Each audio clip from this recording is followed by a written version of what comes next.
Categoría 1. Ángeles ordinarios.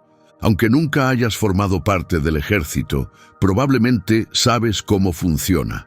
Hay rangos estructurados, desde los generales, pasando por coroneles, mayores, capitanes, tenientes, y luego diferentes roles de soldados. Este sistema organizado permite que todo funcione sin problemas. Curiosamente, Dios también usa un tipo de orden divino cuando se trata de sus seres angelicales. Es un Dios que valora la estructura y el propósito.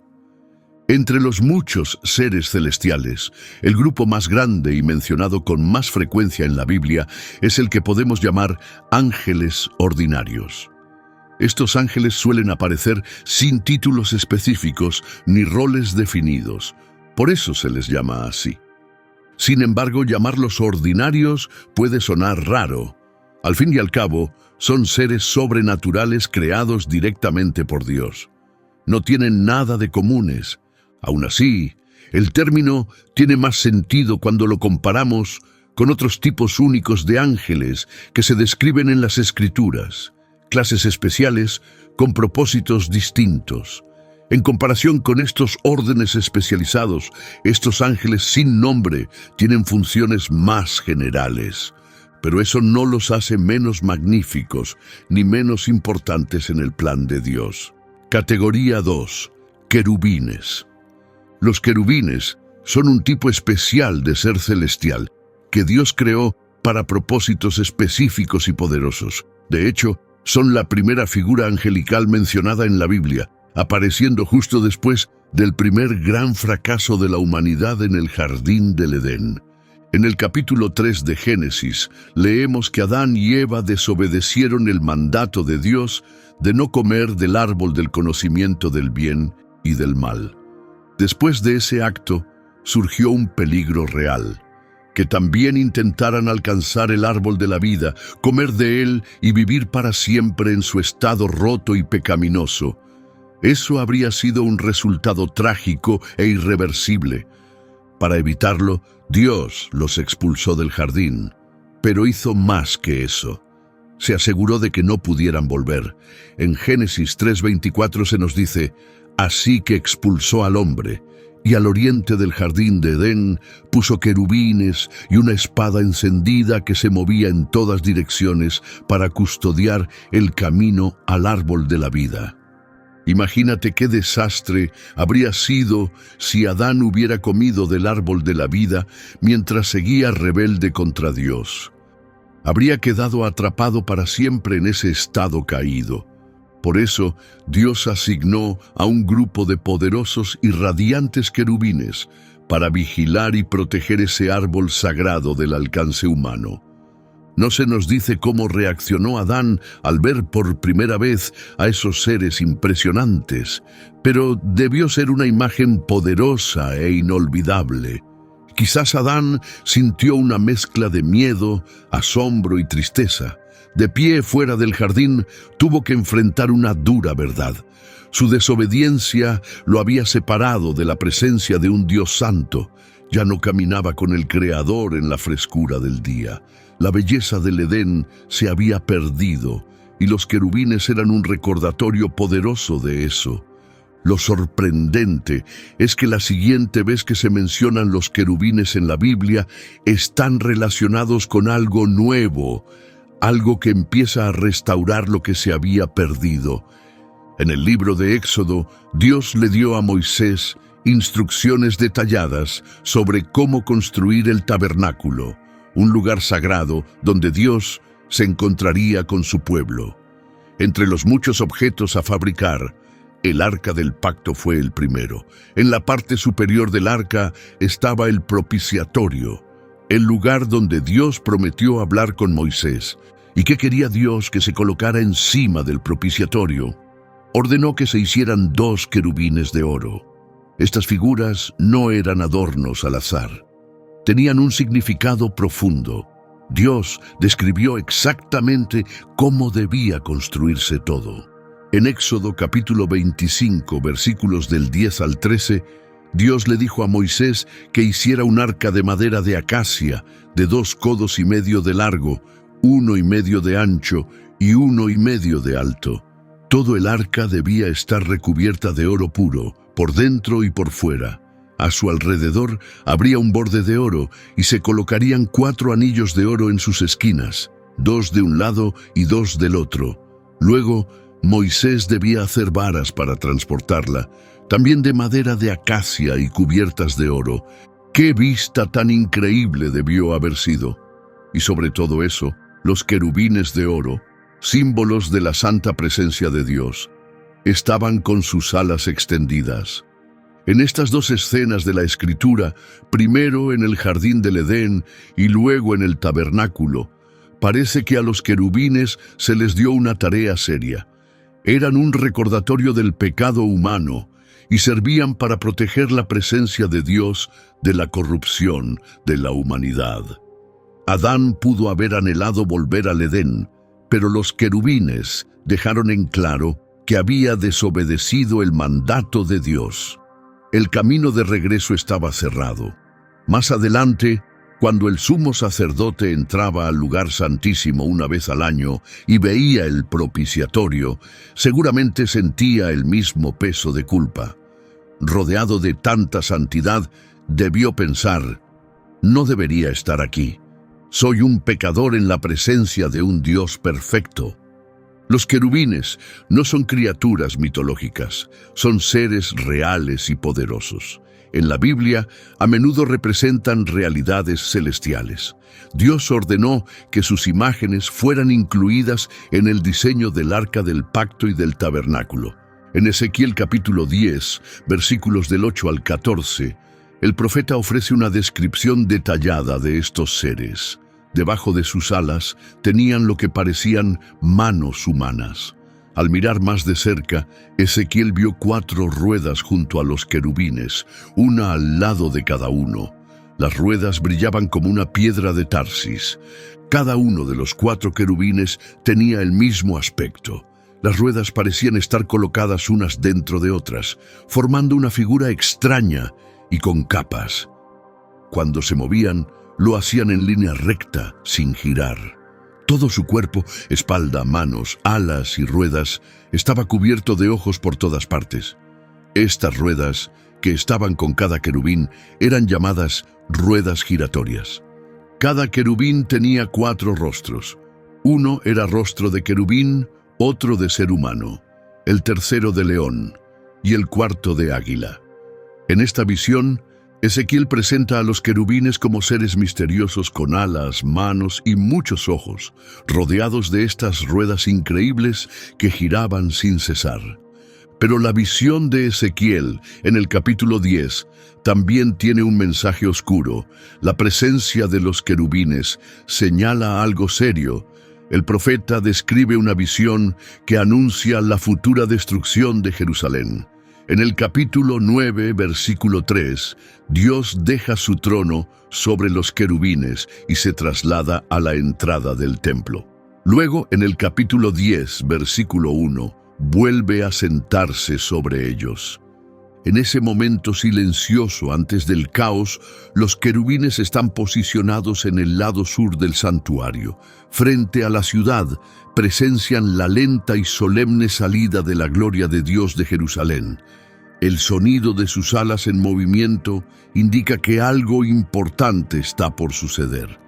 En el versículo 5 del capítulo 10, los querubines se elevan, preparándose para lo que viene. Aunque este capítulo puede ser difícil de interpretar, hay algo claro: los querubines reflejan la majestad de Dios. Este capítulo es uno de los pasajes más misteriosos, pero poderosos de la Biblia. Combina imágenes vívidas con la presencia angelical, haciendo de él una lectura que merece atención y profunda reflexión. Pocos lugares en las Escrituras ofrecen un sentido tan fuerte de la gloria divina. Otro grupo único de ángeles mencionado en la Biblia son los serafines. En hebreo, la palabra serafines significa los ardientes. Aprendemos sobre ellos en el libro de Isaías. Isaías vivió en Jerusalén durante la parte final de la era del reino de Israel. Fue un profeta que hablaba en nombre de Dios, advirtiendo a los líderes de Jerusalén y Judá. Su mensaje principal era uno de juicio. Les decía que su traición al pacto con Dios traería consecuencias. Dios usaría naciones poderosas como Asiria y luego Babilonia como instrumentos de juicio si el pueblo continuaba con la idolatría y el maltrato a los pobres. Pero la advertencia de Isaías también estaba llena de esperanza. Tuvo una visión poderosa de Dios sentado en un trono en el templo, rodeado de seres celestiales que clamaban: «Santo, santo, santo es el Señor». Isaías de repente se dio cuenta profundamente de cuán pecadores eran él y el pueblo de Israel. Abrumado por la santidad de Dios, creyó que estaba condenado, pero en lugar de ser destruido, sucedió algo inesperado. Uno de los serafines voló hacia él y tocó sus labios con un carbón encendido. No fue para hacerle daño, sino para limpiarlo de su culpa.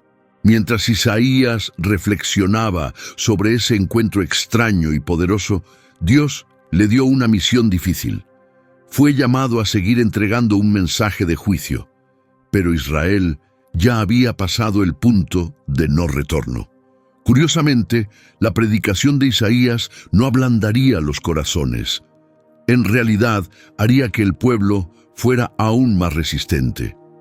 Esto muestra un tema clave. La palabra de Dios no siempre trae consuelo. También puede revelar la dureza del corazón y provocar rechazo. Por eso Isaías pregunta: ¿hasta cuándo debo seguir hablando si nadie va a escucharme? Su misión fue una de las más difíciles que algún profeta haya recibido, y aunque en vida su trabajo pareció un fracaso, sentó las bases para un libro que inspiraría a generaciones futuras. Isaías no podía saber que sus escritos serían valorados algún día, pero durante su vida, sus palabras fueron ignoradas. La gente se volvió más terca con el paso del tiempo, año tras año, durante 4 décadas. Él escribe: «En el año en que murió el rey Uzías, vi al Señor, alto y exaltado, sentado en un trono, y el borde de su manto llenaba el templo. Por encima de él había serafines, cada uno con 6 alas. Con 2 se cubrían el rostro, con 2 se cubrían los pies, y con 2 volaban. Se llamaban unos a otros diciendo: Santo, santo, santo es el Señor Todopoderoso. Toda la tierra está llena de su gloria». Sus voces eran tan poderosas que los pilares del templo temblaban y el humo llenaba el lugar. Aunque los querubines y los serafines pertenecen a rangos distintos entre los ángeles, y mucho sobre ellos sigue siendo un misterio, comparten un propósito claro: alaban constantemente a Dios. Estos seres celestiales son impresionantes, pero incluso ellos no se comparan con el Cordero de Dios, quien reina sobre todos. Todo poder en el cielo y en la tierra se inclina ante Él con reverencia y adoración. En la visión descrita en Isaías 6, Isaías experimenta la santidad de Dios de manera directa. Aunque era profeta y vivía una vida justa, reconoció de inmediato su pecado al estar en la presencia de Dios. Los serafines que clamaban: «Santo, santo, santo es el Señor Todopoderoso», se cubrían el rostro y los pies con 4 de sus 6 alas. Este acto de cubrirse el rostro y los pies muestra claramente la profunda reverencia y asombro que produce estar ante la presencia directa de Dios. De manera similar, en Apocalipsis capítulo 4, Juan tiene una visión del trono de Dios que se parece mucho a la de Isaías. En su visión, seres vivientes rodean el trono, clamando con asombro: «Santo, santo, santo es el Señor Dios Todopoderoso». En Apocalipsis 4:8, Juan dice que estas criaturas no dejan de honrar y adorar a Dios. Tanto Isaías como Juan describen ángeles proclamando el mismo mensaje: «Santo, santo, santo», destacando que Dios siempre ha sido el mismo. A veces la gente piensa que Dios en el Antiguo Testamento es principalmente enojado y en el Nuevo Testamento es amoroso. Pero estas visiones muestran una imagen unificada de la santidad y gloria inmutable de Dios.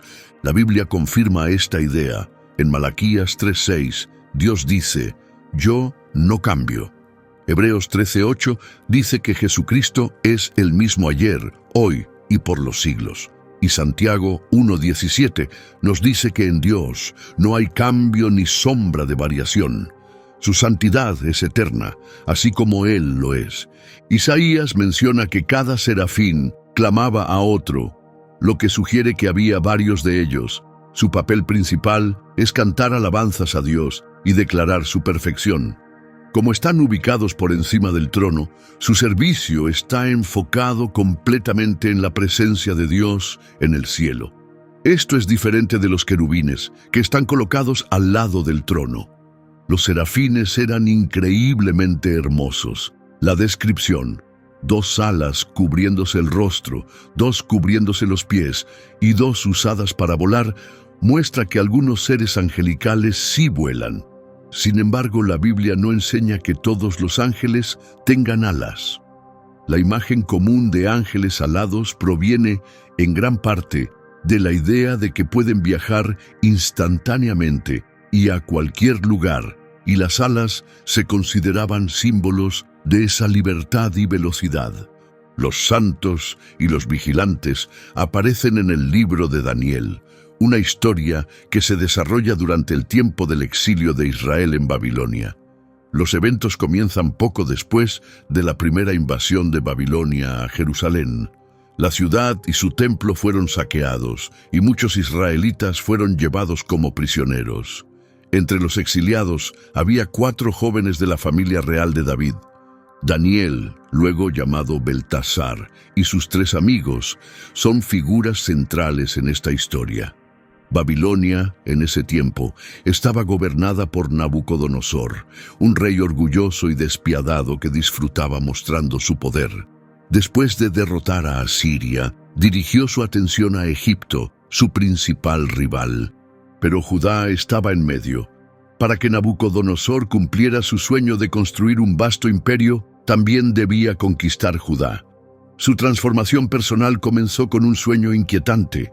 Llamó a sus magos, hechiceros, caldeos y adivinos para que lo interpretaran, pero ninguno pudo hacerlo. Solo después de que todos fallaron, el rey finalmente llamó a Daniel. Es curioso que Nabucodonosor no acudiera primero a Daniel, especialmente considerando que Daniel ya había interpretado un sueño anterior. Ese sueño había sido sobre una estatua grande e impresionante.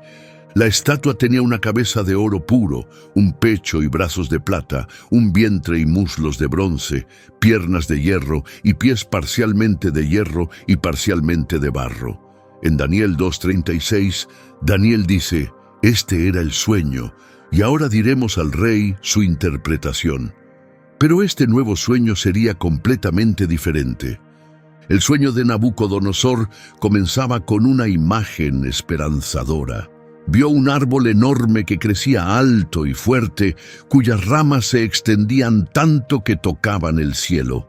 Estaba lleno de fruto y belleza, ofreciendo alimento y refugio a toda clase de criaturas. Pero el sueño rápidamente se volvió oscuro. Yo, Nabucodonosor, vivía tranquilo en mi palacio cuando un sueño aterrador me perturbó, dijo.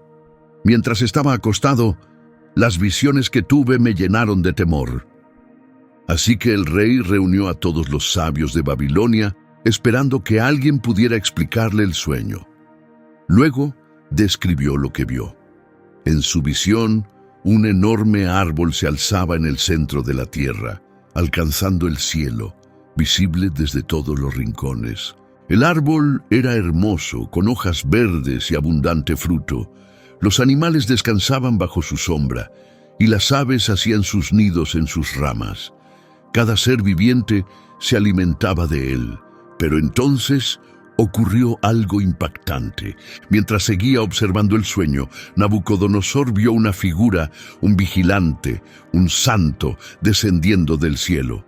La figura gritó: «Corten el árbol, derriben sus ramas, arranquen sus hojas y dispersen su fruto.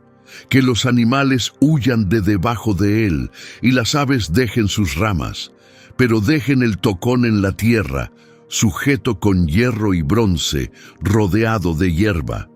El vigilante continuó diciendo: «Que se empape con el rocío del cielo, que viva con los animales y coma hierba como ellos, que su mente cambie de humana a la de una bestia, hasta que pasen 7 períodos de tiempo».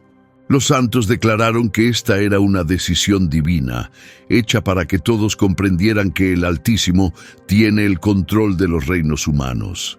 Él da autoridad a quien Él quiere, aun a la persona más humilde. «Este», dijo Nabucodonosor, «es el sueño que tuve. Ahora tú, Beltasar, dime lo que significa. Ninguno de mis sabios pudo hacerlo, pero tú puedes, porque el espíritu de los dioses santos está en ti». Al principio, Daniel, también llamado Beltasar, quedó profundamente perturbado. El sueño lo impactó, y por un momento no supo cómo responder. El rey trató de calmar el miedo de Daniel. «Beltasar, no dejes que el sueño ni su interpretación te angustien», le dijo. Daniel, aún conmocionado, respondió: «Mi señor, ojalá este sueño fuera sobre tus enemigos y no sobre ti». Entonces Daniel comenzó a explicar: «El árbol que viste, alto, fuerte, que alcanzaba el cielo, visible desde todos los rincones de la tierra, con hojas hermosas, fruto abundante, refugio para animales y nido para aves. Ese árbol eres tú, oh rey, te has vuelto grande y poderoso. Tu reino se extiende hasta los confines de la tierra y tu fama llega hasta el cielo». Pero luego viste a un santo, un vigilante, descender del cielo y decir: «Corten el árbol y destrúyanlo, pero dejen el tocón y las raíces en el suelo, rodeado de hierba, sujeto con hierro y bronce, que se empape con el rocío y viva entre los animales hasta que pasen 7 periodos de tiempo». Este es el significado, oh rey. Es un mensaje del Altísimo. Serás apartado de la gente y vivirás con los animales salvajes. Comerás hierba como el ganado y te empaparás con el rocío del cielo. Esto continuará por 7 tiempos, 7 temporadas, hasta que comprendas que el Altísimo gobierna sobre los reinos humanos y da el poder a quien Él quiere. Pero el hecho de que se deje el tocón en el suelo significa que tu reino te será devuelto una vez que reconozcas que el cielo es quien gobierna. Entonces Daniel suplicó al rey: «Por favor, escucha mi consejo, apártate de tus pecados y haz lo que es justo, muestra bondad y misericordia a los pobres, tal vez así tu prosperidad continúe. Quizás tu éxito dure más si tomas esto en serio». Todo lo que Daniel advirtió finalmente se cumplió en el rey Nabucodonosor.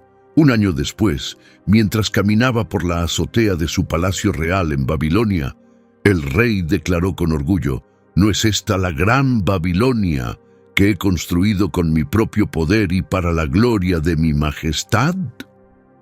Pero antes de que terminara de hablar, una voz descendió del cielo: «Rey Nabucodonosor, tu reino te ha sido quitado. Serás apartado de la gente, vivirás con los animales salvajes y comerás hierba como un buey. Esto durará 7 tiempos, hasta que comprendas que el Altísimo gobierna los reinos de los hombres y da autoridad a quien Él quiere». En Daniel capítulo 4, versículos del 10 al 32, vemos cómo se desarrolló el sueño. Un santo del cielo había ordenado que se cortara el árbol, se le quitara todo y quedara solo el tocón. La banda de hierro y bronce alrededor del tocón y la referencia al rocío dejaban claro que el árbol no era solo un símbolo, era un hombre. El significado se volvió evidente: Nabucodonosor perdería la razón y viviría como una bestia durante 7 años. ¿Por qué? Para demostrar que solo Dios tiene el poder supremo sobre los gobernantes de la tierra. Dios reveló el significado del sueño a Daniel en cuanto el rey terminó de describirlo, y el mensaje impactó tanto a Daniel que quedó en silencio. No quería ese destino para el rey. Realmente esperaba que Nabucodonosor se volviera a Dios antes de que el juicio llegara. Daniel compartió tanto esperanza como advertencia. El rey no solo era el gran árbol, sino también el tocón que quedaba. Daniel terminó su interpretación con un llamado sincero y urgente para que el rey se arrepintiera, se apartara de sus pecados y buscara la misericordia de Dios. Pero lo sorprendente es que Nabucodonosor no respondió, no discutió, pero tampoco se humilló. Simplemente guardó silencio. El arrepentimiento había hecho una diferencia para el rey Acab. Incluso después de cometer un crimen terrible, matar a un hombre inocente solo para quedarse con su tierra. Cuando el profeta Elías lo confrontó, Acab reaccionó con verdadera humildad. Rasgó su ropa, se vistió de cilicio, ayunó y anduvo con tristeza. Por eso Dios decidió retrasar el juicio sobre la casa de Acab. En el primer Rey 21, 25 a 27, Dios le dijo a Elías: ¿Has notado cómo se ha humillado Acab delante de mí? Porque se ha humillado, no traeré el desastre en su tiempo, ocurrirá en los días de su hijo. Pero Nabucodonosor no siguió ese ejemplo. A pesar de la advertencia clara en el sueño y del ruego de Daniel para que se arrepintiera, lo ignoró. Dios le dio un año entero de gracia, 12 meses para cambiar, pero el rey no lo tomó en serio. De hecho, el retraso quizás solo lo hizo sentir más seguro en su orgullo. De pie sobre la azotea, miró la ciudad y declaró con orgullo: ¿No es esta la gran Babilonia que he construido con mi poder y para la gloria de mi majestad? En ese momento, había llegado al punto máximo de su arrogancia, atribuyéndose todo el mérito de la grandeza de su imperio. Pero entonces, justo cuando las palabras salían de su boca, una voz del cielo lo interrumpió. El mismo juicio revelado en su sueño se estaba cumpliendo. Nabucodonosor perdió la razón de inmediato y fue apartado de la gente. Vivió como un animal, comiendo hierba y vagando por los campos, tal como Daniel lo había predicho. Sin embargo, después de esta experiencia larga y humillante, la actitud de Nabucodonosor cambió por completo. Cuando recuperó la cordura, ya no se jactaba de su poder. En cambio, alabó al Altísimo, declarando que el reino de Dios es eterno y su voluntad es imparable. Dijo: nadie puede detener su mano. De los vigilantes y los santos, en esta historia aprendemos varias verdades importantes. Primero y ante todo, ellos sirven como instrumentos del juicio de Dios. Una voz del cielo clamó con poder: corten el árbol, quiten sus ramas, arranquen sus hojas y dispersen su fruto. Este mandato fue entregado por mensajeros celestiales. Los santos declararon el juicio, todo con el propósito de dejar clara una verdad: el Altísimo gobierna todos los reinos de la tierra. Él los entrega a quien Él quiere, incluso coloca en el poder a los más humildes de los hombres. Daniel 4:14-17. A lo largo de las Escrituras, los ángeles han tenido un papel central en la ejecución de los juicios de Dios. Han estado presentes en momentos críticos de la historia, guiando el destino de naciones que se alejaron de Dios. Por ejemplo, los ángeles participaron en la dispersión de Israel debido a su desobediencia. Dios también usó fuerzas angelicales en la destrucción de Sodoma y Gomorra, en el juicio contra Babilonia y en la caída de Nínive. La Biblia enseña que al final de esta era, los ángeles nuevamente ejecutarán el juicio divino, esta vez sobre personas que han rechazado la oferta de amor y salvación de Dios. El autor de Hebreos lo expresa así: Hace de sus ángeles vientos y de sus servidores llamas de fuego. Hebreos 1:7. Los ángeles no actúan por su propia cuenta. Ellos administran el juicio conforme a la perfecta justicia y rectitud de Dios. Pero los ángeles no son solo agentes de juicio, también son modelos de adoración. Ya vimos a los serafines en Isaías 6:3 clamando: Santo, Santo, Santo es el Señor, en un acto continuo de alabanza. Y en Apocalipsis vemos una escena poderosa donde Juan escucha las voces de incontables ángeles, tantos que no podían ser contados, reunidos alrededor del trono de Dios. Ellos se unen a los seres vivientes y a los ancianos, diciendo con voz fuerte: Digno es el Cordero que fue sacrificado de recibir el poder, la riqueza, la sabiduría, la fuerza, el honor, la gloria y la alabanza. Apocalipsis 5:11-12. Estos seres angelicales nos dan un ejemplo poderoso. Nos muestran lo que significa adorar con asombro, servir con humildad y cumplir la voluntad de Dios con obediencia total. ¿Con qué frecuencia nos apresuramos a servir a Dios o a ayudar a otros, incluso en formas buenas y significativas, sin antes tomar tiempo para honrarlo y adorarlo?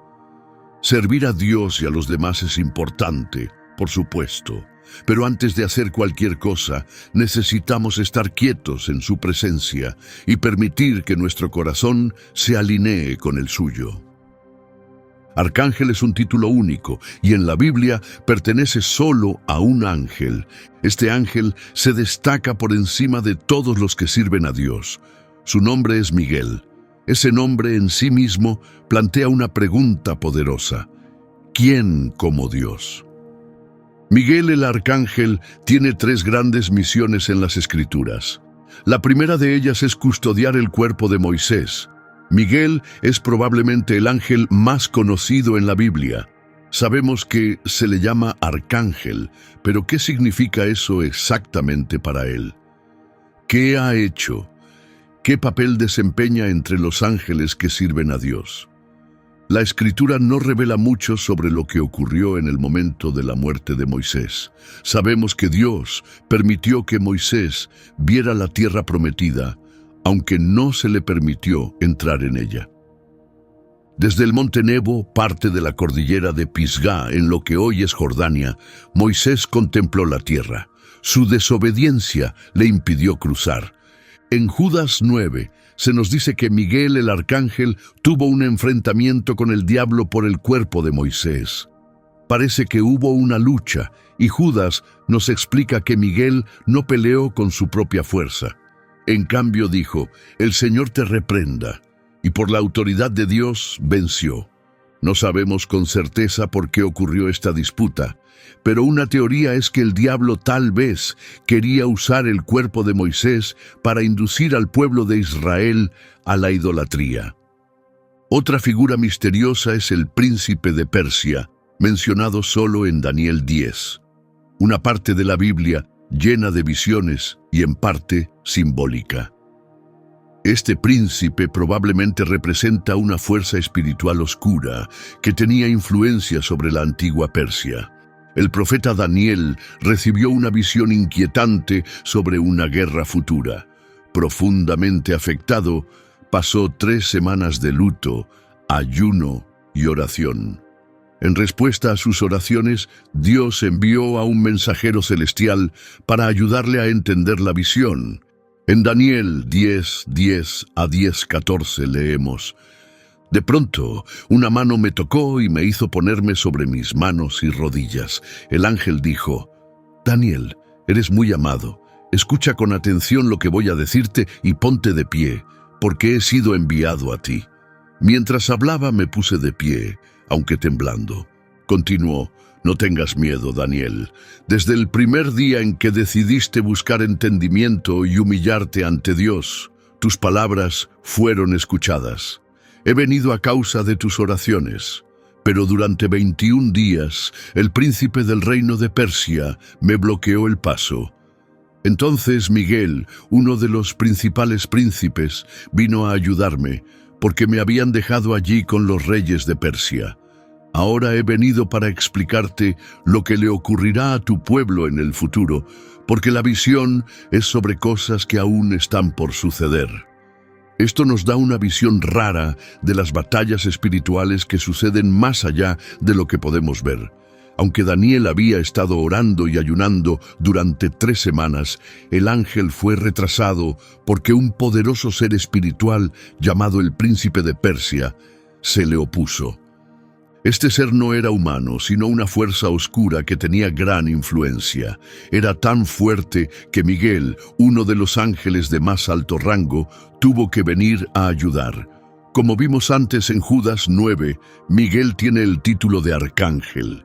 Gracias a la ayuda de Miguel, el ángel finalmente llegó hasta Daniel. Luego le explicó lo que el futuro traería para el pueblo judío. En la última visión de Daniel se nos dice que Miguel, el gran príncipe que protege a Israel, se levantará en ese tiempo. El ángel en la visión también llama a Miguel tu príncipe, refiriéndose a Daniel. Aunque la Biblia no explica exactamente qué significa que Miguel proteja a Israel, deja claro que él tiene un papel especial en la defensa de esa nación. Miguel no es solo un guerrero poderoso, su misión está profundamente relacionada con el destino de Israel. En Daniel 10:21 y 12:1 se lo describe como el príncipe de esa nación. Al observar tanto la historia antigua como la moderna, se puede sentir la presencia protectora de Miguel sobre Israel. Aunque tiene gran poder, Miguel permanece totalmente obediente a Dios. Judas 1:9 lo muestra claramente. Miguel no actúa por su cuenta, sino que depende por completo de la autoridad del Señor. Los ángeles de Dios están organizados en rangos y hasta los más fuertes obedecen las órdenes divinas. La humildad de Miguel, a pesar de su fuerza, hace que su lealtad sea aún más poderosa. La palabra arcángel significa que ocupa el rango más alto entre los ángeles. Mientras muchos ángeles en las Escrituras actúan como mensajeros, Miguel es diferente. Siempre aparece en batalla, enfrentando fuerzas oscuras y gobernantes espirituales en el mundo invisible.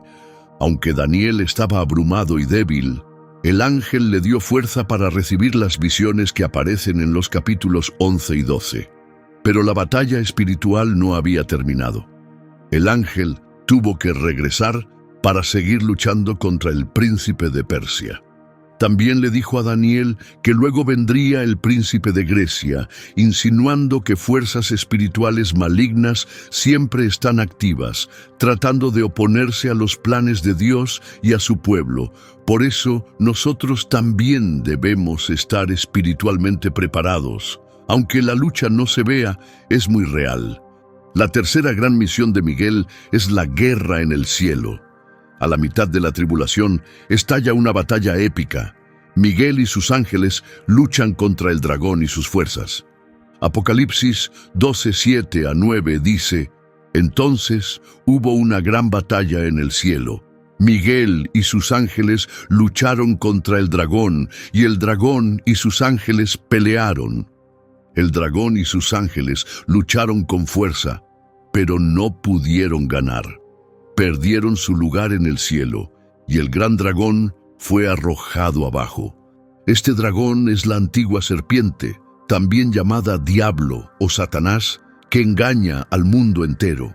Fue lanzado a la tierra junto con sus ángeles. Su derrota fue total.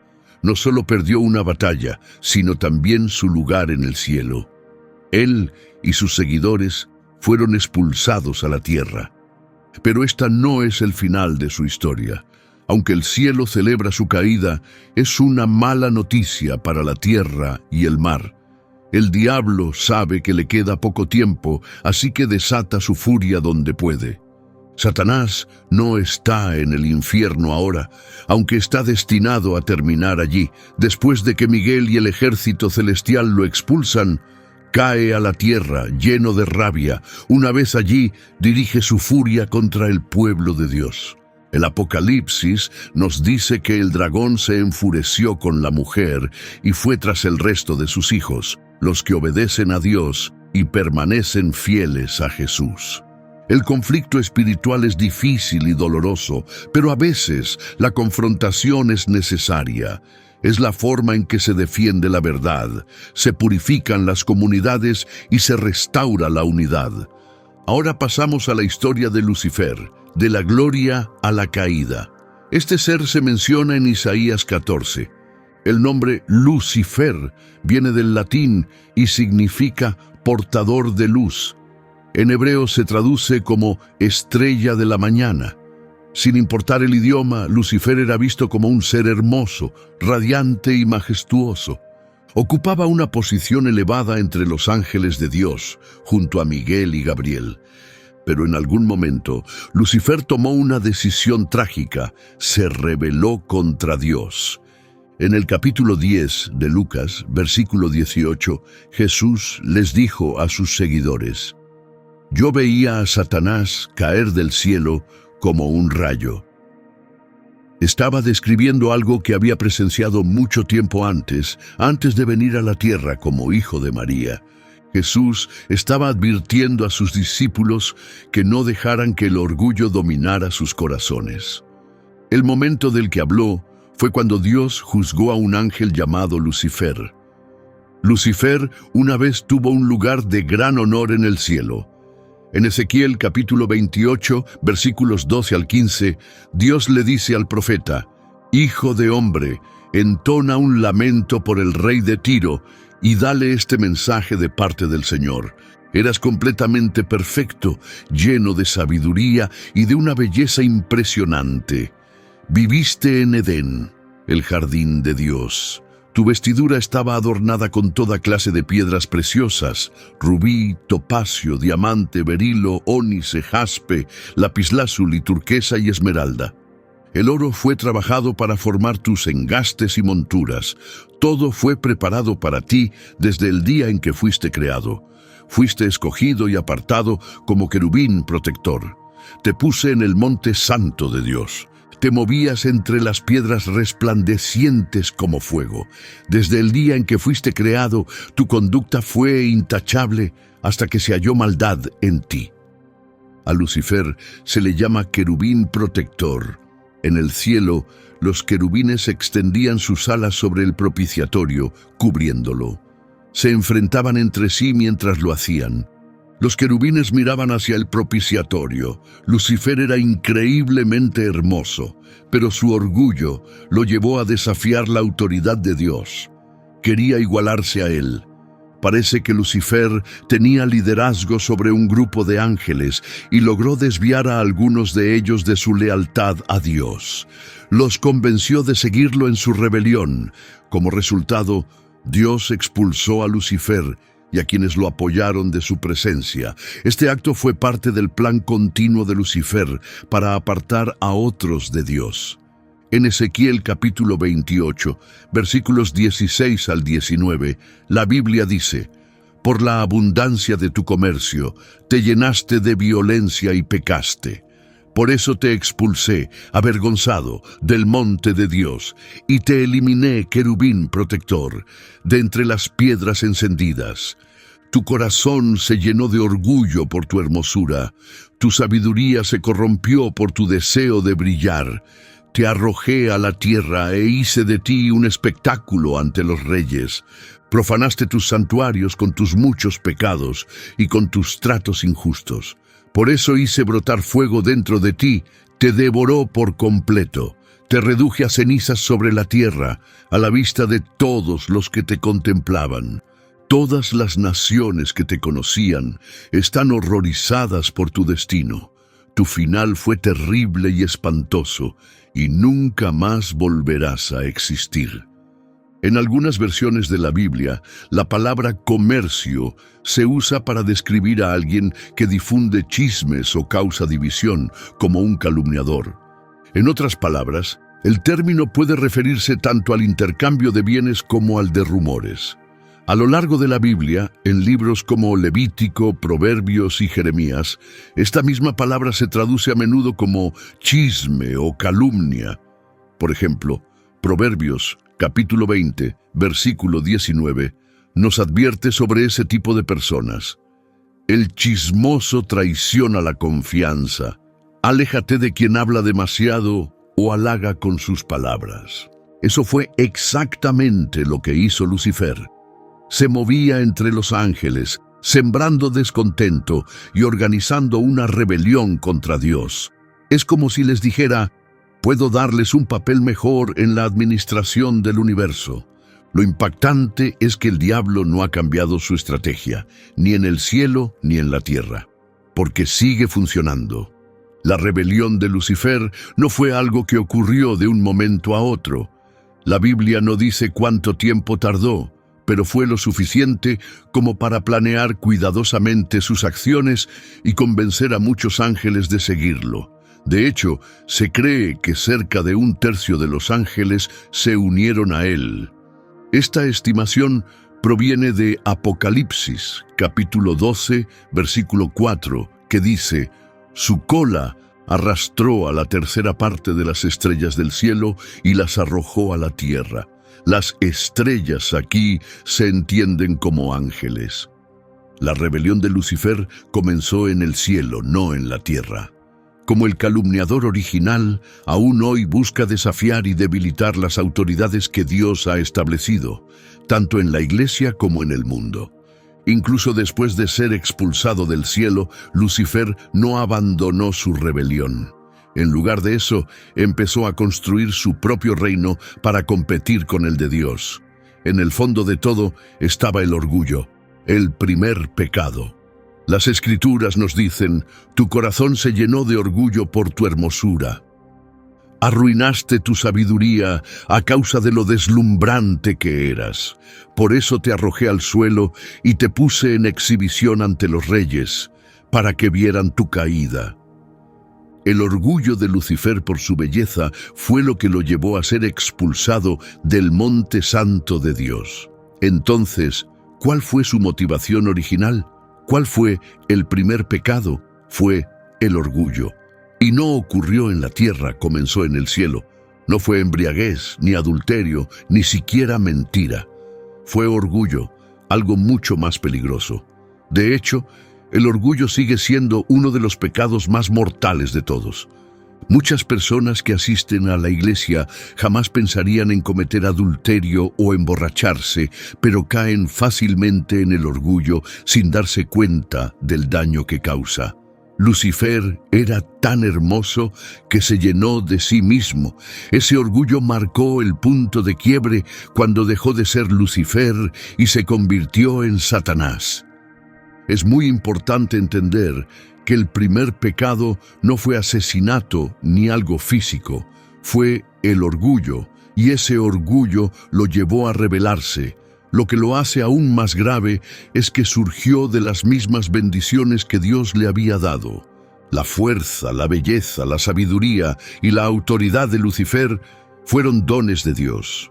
Pero en vez de ser agradecido, su actitud torció esos regalos y los convirtió en herramientas para su propia caída. Y tristemente, muchas personas hoy en día, llamadas y capacitadas por Dios, siguen cayendo en la misma trampa. En Isaías capítulo 14, versículos 12 al 15, el profeta revela la verdadera razón de la rebelión de Lucifer. Quería ser igual a Dios. Lucifer hizo 5 declaraciones atrevidas, cada una comenzando con «subiré».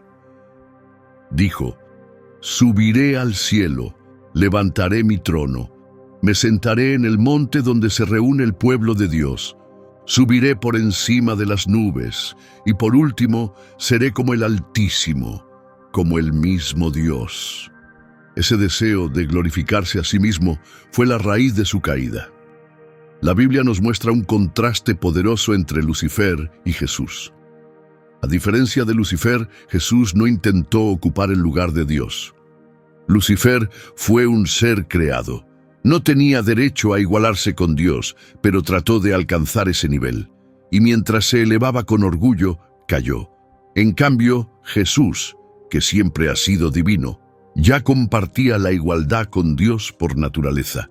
Por eso Dios lo exaltó hasta lo más alto y le dio un nombre que está por encima de todo nombre. Al nombre de Jesús, toda rodilla se doblará, en el cielo, en la tierra y hasta debajo de la tierra, y toda lengua confesará que Jesucristo es el Señor, para gloria de Dios Padre. Dios no solo lo levantó, le dio a Jesús el nombre más alto de todos, y ese nombre tiene autoridad sobre todo reino. En el cielo, donde los ángeles y seres celestiales sirven a Dios. En la tierra, donde todas las personas algún día se someterán a Cristo. Y debajo de la tierra, es decir, el dominio de Satanás, incluyendo la muerte, el infierno y todos los que rechazaron a Dios en vida. Todos algún día reconocerán que Jesús es el Señor. Solo hay una forma de ser exaltado por Dios: a través de la humildad. Este es un principio universal sin excepciones. El camino hacia arriba es hacia abajo. Esa es la clave. Proverbios 18:12 lo dice claramente. Antes de la destrucción viene el orgullo, pero la humildad precede al honor. Si volvemos a Filipenses, vemos otra vez esta hermosa verdad.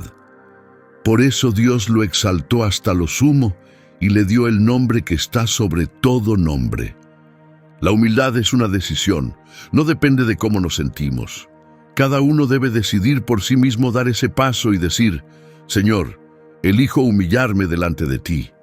Renuncio al orgullo, a la arrogancia y a la ambición egoísta, no solo ante ti, sino también ante mis hermanos en la fe. Para dar un ejemplo real de humildad, Jesús contó una historia sobre los invitados a un banquete de bodas. En Lucas capítulo 14, versículos 8 al 11, dijo: Cuando alguien te invite a un banquete de bodas, no corras a sentarte en el lugar más importante. Puede que haya sido invitada una persona más distinguida que tú. Si eso sucede, el anfitrión vendrá y te dirá: dale tu asiento a esta persona, y con vergüenza tendrás que irte al lugar más bajo. En cambio, cuando te inviten, escoge el lugar más humilde. Entonces, cuando el anfitrión te vea, tal vez te diga: amigo, pasa a un lugar mejor. Así recibirás honor delante de todos los que estén en la mesa. Porque todo el que se engrandece será humillado, y el que se humilla será engrandecido. En Isaías capítulo 14, versículos 11 al 15, la caída de Lucifer se describe con imágenes poderosas. Tu orgullo y esplendor han sido llevados a la tumba junto con el sonido de tus arpas. Los gusanos son tu cama y los vermes tu manta. Cómo has caído del cielo, lucero, hijo de la mañana, has sido derribado a la tierra. Tú, que debilitabas a las naciones, en tu corazón dijiste: subiré al cielo, levantaré mi trono por encima de las estrellas de Dios. Reinaré en el monte donde se reúnen los dioses, en el extremo norte. Subiré por encima de las nubes, seré como el Altísimo. Pero has sido arrojado al abismo, a lo más profundo de la tumba. La ambición de Lucifer era ser igual a Dios. Estaba tan impresionado por su propia inteligencia, belleza y gloria que empezó a pensar: yo podría ser Dios. La mayoría de los estudiosos de la Biblia creen que Lucifer tenía un papel principal en la organización de la adoración en el cielo. Lucifer era un maestro de la música y aún hoy utiliza la música para cautivar e influenciar a las personas. En el cielo se le había dado la responsabilidad del santuario de Dios. Supervisaba la adoración y las ceremonias espirituales. Como querubín que protegía el lugar donde se manifestaba la presencia de Dios, dirigía la música. Era un artista, creativo y exitoso. Pero luego llegó el orgullo, y ese fue el comienzo de su caída. La línea fue trazada. Después de llenarse de orgullo por su sabiduría y belleza y de planear en secreto una rebelión contra Dios, fue expulsado de su presencia. Los ángeles, que se unieron a su traición, también fueron arrojados con él. Lucifer puede haber sido la creación más inteligente y deslumbrante de Dios. Sin embargo, las Escrituras nos dicen que el orgullo surgió en su corazón. Su caída comenzó por dentro, cuando sus pensamientos se volvieron orgullosos, mucho antes de que se manifestara en sus acciones, cuando permitió que el orgullo echara raíces y después de planear cuidadosamente su rebelión contra Dios, fue expulsado del cielo, y los ángeles rebeldes que lo siguieron también fueron lanzados abajo. Esto es algo que deberíamos reflexionar seriamente en nuestras propias vidas. Cuando Dios creó a Adán, lo hizo diferente a cualquier otro ser. La creación de Adán tenía el propósito de protegerlo del orgullo.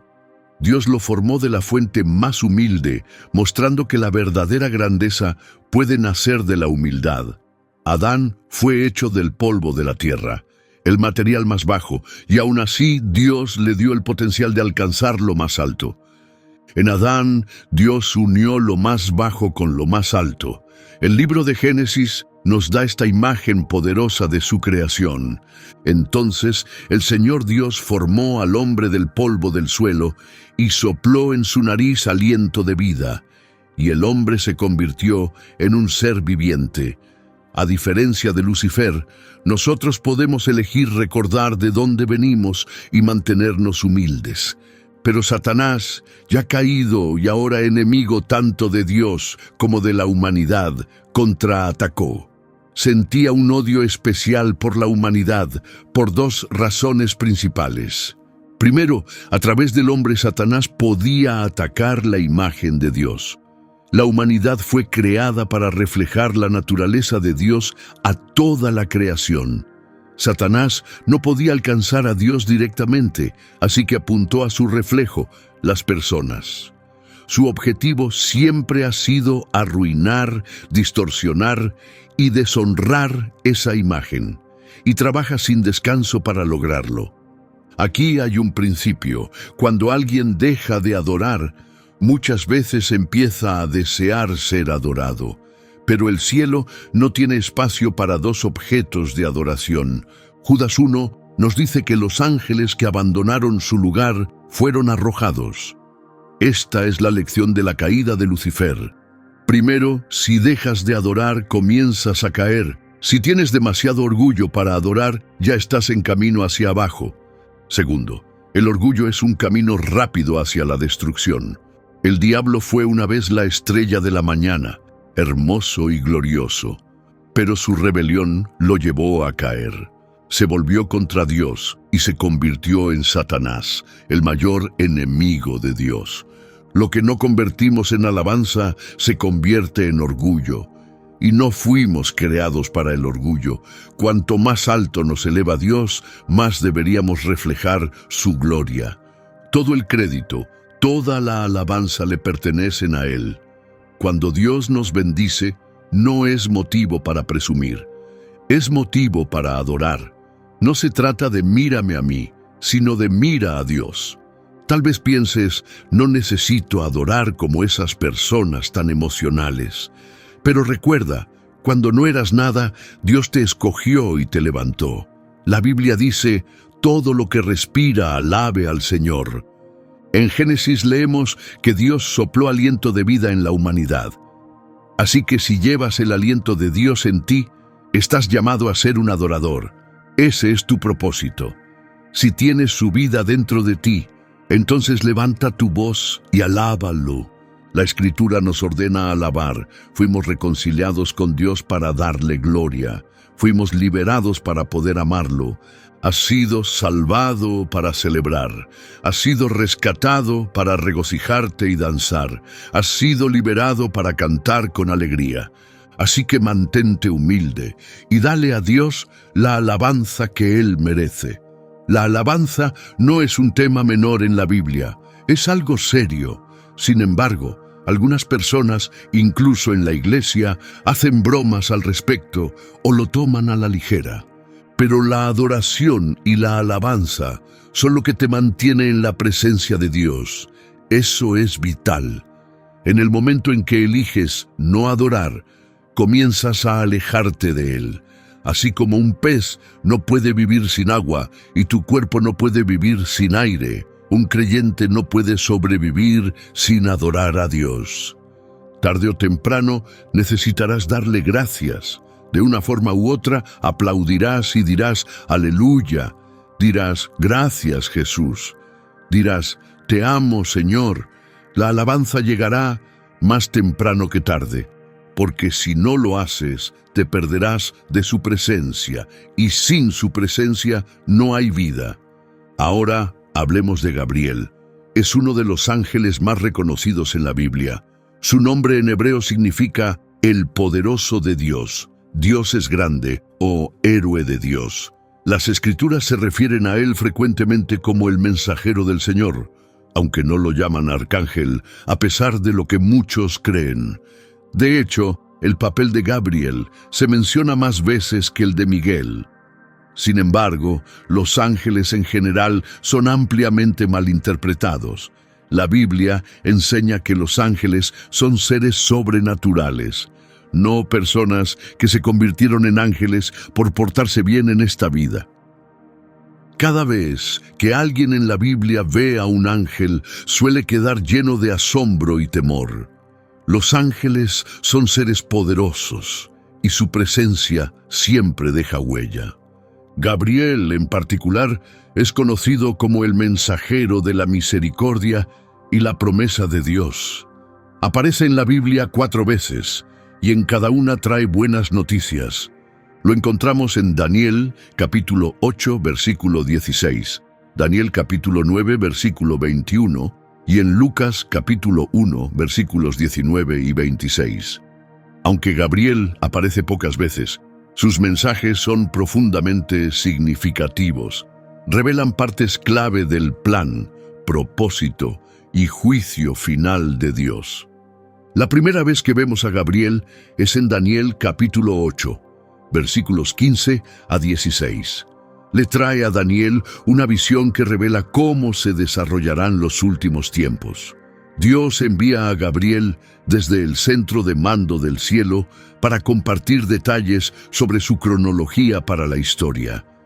Gabriel le dice a Daniel que entienda la visión y luego le presenta una serie extraordinaria de eventos futuros.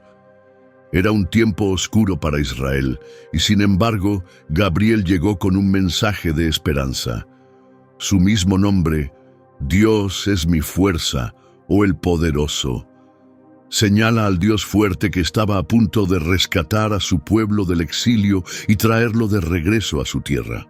Luego, en Lucas capítulo 1, Gabriel aparece nuevamente, esta vez en el Nuevo Testamento.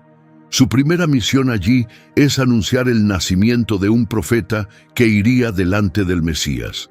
Este profeta prepararía al pueblo, ayudándolos a estar listos para la llegada del Salvador.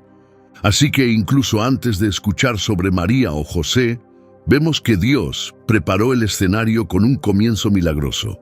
En su sabiduría, Dios decidió que hasta el nacimiento de este precursor, un profeta, fuera un evento sobrenatural. Zacarías estaba sirviendo en el templo cuando, de repente, un ángel del Señor apareció, de pie a la derecha del altar del incienso. Al verlo, Zacarías se sorprendió y sintió mucho temor. Pero el ángel lo tranquilizó diciendo, no tengas miedo, Zacarías, Dios ha escuchado tu oración. El ángel continuó, tu esposa Isabel tendrá un hijo, y debes ponerle por nombre Juan. Te dará mucha alegría, y muchos se alegrarán con su nacimiento. Será especial ante los ojos de Dios. No debe beber vino ni ninguna bebida alcohólica, y estará lleno del Espíritu Santo desde antes de nacer. Él hará que muchos en Israel se vuelvan a Dios. Irá delante del Señor con el mismo espíritu y poder que Elías. Ayudará a los padres a volver sus corazones hacia sus hijos y guiará a los desobedientes hacia la sabiduría de los justos. Su misión es preparar al pueblo para la venida del Señor. Zacarías preguntó entonces: ¿cómo puedo estar seguro de esto? Soy un hombre viejo y mi esposa también ya está en edad avanzada. El ángel respondió: yo soy Gabriel, estoy en la presencia de Dios y he sido enviado para darte esta buena noticia. Pero como no creíste lo que te dije, no podrás hablar hasta que todo esto se cumpla, tal como te lo anuncié. Mientras todo esto ocurría, la gente afuera esperaba y se preguntaba por qué Zacarías tardaba tanto en el templo. Cuando finalmente salió, no pudo hablarles. Entonces las personas se dieron cuenta de que Zacarías había tenido una visión en el templo, porque hacía señas con las manos, pero no podía decir una palabra. Cuando terminó su turno en el templo, regresó a su casa. Poco después, su esposa Isabel quedó embarazada. Durante 5 meses permaneció en reclusión. «Esto lo ha hecho el Señor», dijo ella. «En estos días me ha mostrado su bondad y ha quitado la vergüenza que sentía ante la gente». Zacarías e Isabel habían sido escogidos para ser los padres de un profeta. Zacarías era sacerdote, e Isabel, su esposa, nunca había podido tener hijos. Ahora ambos estaban muy lejos de la edad para tenerlos. Esta historia es muy parecida a lo que ocurrió con Abraham y Sara, narrado en Génesis. Ellos también eran mayores, y Sara ya no podía tener hijos. Cuando escuchó que tendría un bebé, se rió en silencio pensando: «Ahora que estoy gastada y mi esposo es viejo, ¿de verdad conoceré esa alegría?». Pero como se mencionó antes, Dios envió al ángel Gabriel para decirle a Zacarías que él e Isabel tendrían un hijo, Juan, quien prepararía el camino para la venida del Mesías. Años más tarde, cuando Juan y Jesús eran adultos, Juan cumplió exactamente esa misión. Ayudó a las personas a reconocer sus pecados y los llamó a volver a Dios. Cuando Jesús estuvo listo para comenzar su ministerio y Juan había cumplido su papel, recordó a todos: «Ustedes pueden confirmar que dije: yo no soy el Mesías, sino el que fue enviado delante de él. La novia le pertenece al novio». Juan dijo: «El amigo que está junto al novio lo escucha y se llena de alegría al oír su voz. Esa alegría es mía y ahora está completa. Es necesario que él crezca y que yo disminuya». Esto fue escrito en el capítulo 3 del Evangelio de Juan, versículos 28 al 30. Ahora hablemos de María. De todas las tareas importantes que Gabriel había realizado para Dios, esta fue la más increíble.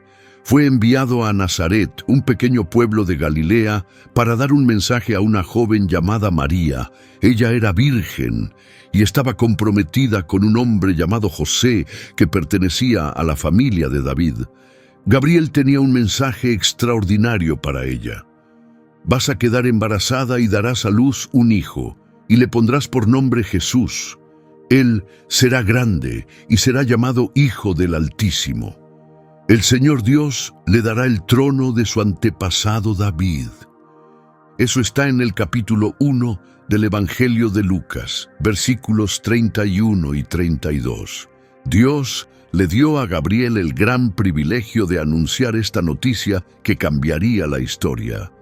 La participación del ángel en la historia de Jesús comenzó incluso antes de que él naciera, porque su nacimiento sería diferente a cualquier otro. Una nueva vida sería creada por el Espíritu Santo, no por medios humanos, y nacería de una virgen.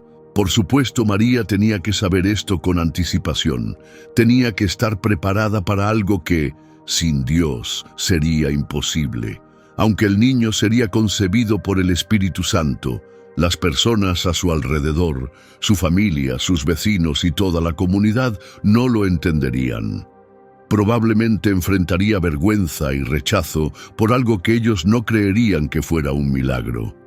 En esos tiempos, si una mujer quedaba embarazada antes del matrimonio, normalmente significaba que había tenido relaciones sexuales fuera del compromiso, lo cual, según la ley de Moisés, era un crimen que se castigaba con la muerte, como está escrito en Levítico 20:10. Si un hombre comete adulterio con la esposa de su prójimo, tanto el hombre como la mujer deberán morir. Por eso Dios envió otra vez al ángel Gabriel, esta vez con un mensaje importante para María, una joven virgen. Alrededor del 6º mes del embarazo de Isabel, Dios envió a Gabriel al pueblo de Nazaret, en Galilea. Allí se le apareció a María, una joven comprometida con un hombre llamado José, descendiente del rey David. Gabriel se acercó y le dijo: «Hola, favorecida, el Señor está contigo». María se sintió confundida y preocupada por lo que él le dijo, sin saber qué significaba. Gabriel continuó explicando que el hijo que ella tendría sería santo y sería conocido como el Hijo de Dios.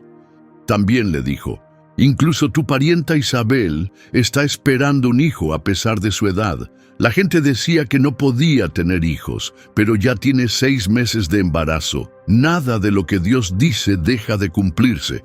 María respondió: «Soy la sierva del Señor. Que se cumpla todo tal como me has dicho». Entonces el ángel se fue, basado en Lucas 1:26-38. Cuando Gabriel dio el mensaje, María naturalmente se sintió confundida, pero Gabriel aclaró que sería por el poder de Dios que ocurriría este milagro, y la respuesta humilde de María: «Que todo suceda tal como me has dicho». Lucas 1:38 nos muestra la increíble disposición de María para seguir el plan de Dios, sin importar el costo. No discutió ni dudó. Simplemente aceptó lo que Dios le pidió, lista para ser usada como Él quisiera. Cuando se supo que María esperaba al niño que sería el Mesías, su prometido José pensó en romper el compromiso en secreto. Quería protegerla de la vergüenza pública. Seguramente María le explicó todo, pero a José todavía le costaba creerlo. Fue entonces cuando un ángel se le apareció en un sueño para confirmarle que el niño realmente había sido concebido por el poder de Dios. El ángel animó a José a seguir adelante con el matrimonio. José escuchó y obedeció, dándonos otro ejemplo poderoso de confianza en la voluntad de Dios. La misión más importante de Gabriel fue dar la noticia a María. Ella daría a luz a Jesús, Dios en forma humana. Imagínate escuchar algo tan increíble de un ser celestial tan poderoso como Gabriel. María debió ser verdaderamente devota y pura para recibir una visita así. Uno de los roles más importantes que los ángeles tienen en nuestras vidas es compartir los mensajes de Dios. Ya hemos visto cómo lo han hecho, apareciendo en sueños al rey Nabucodonosor, que no creía en Dios, y anunciando los próximos nacimientos de Juan el Bautista y de Jesús. Una y otra vez, las personas han necesitado la guía de Dios, y los ángeles han intervenido para llevar su palabra.